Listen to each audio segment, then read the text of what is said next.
March 9th, 1862, a day after sinking the Cumberland.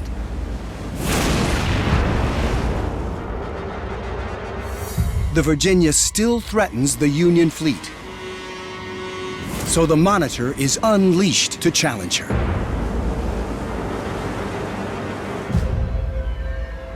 In command is Lieutenant John Worden. There was fear. The men on the Monitor recall an overwhelming feeling of silence. It's like the astronauts go into space. It's the first time they did it, so sure, there's fear, but at the same time, you're on the cutting edge. Fire! John Worden's turret guns follow his enemy's every move, firing shot after shot. But Virginia's armor does its job. Monitor's shots bounce into the water.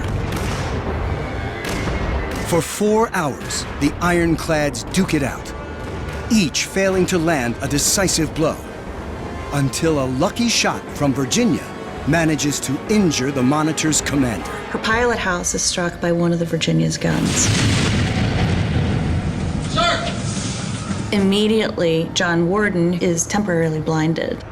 There is sudden chaos on board Monitor because he falls back and says, "I am blind, I'm blind." Monitor withdraws for a damage report. When she returns, she finds the battlefield empty. Virginia, also damaged, has returned to her base. Neither could figure out how to kill the other vessel. It was likely a draw. But by stopping Virginia's killing spree, Monitor becomes the most celebrated warship in the northern states. It is the ship that has saved the Union. It becomes an icon. It is a symbol of national pride. The battle of the two metal monsters fascinates the world. But they never fight again. 2 months later, Union troops close in on Virginia's home port. To keep her out of enemy hands, her own crew sends her to the bottom.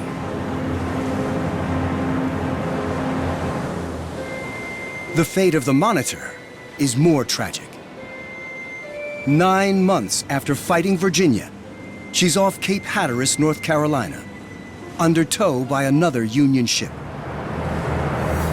It's a notoriously rough patch of sea known as the Graveyard of the Atlantic. Out of nowhere, a storm hits.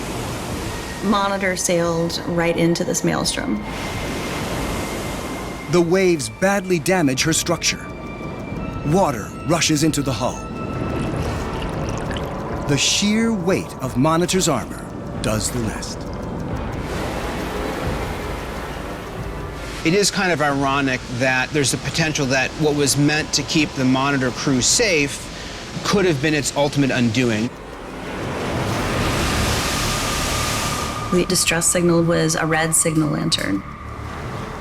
And it would appear and disappear, and then appear again and disappear. And this went on for a while, until finally it appeared and was seen no more. Despite frantic rescue attempts, the Monitor takes 16 men down with her.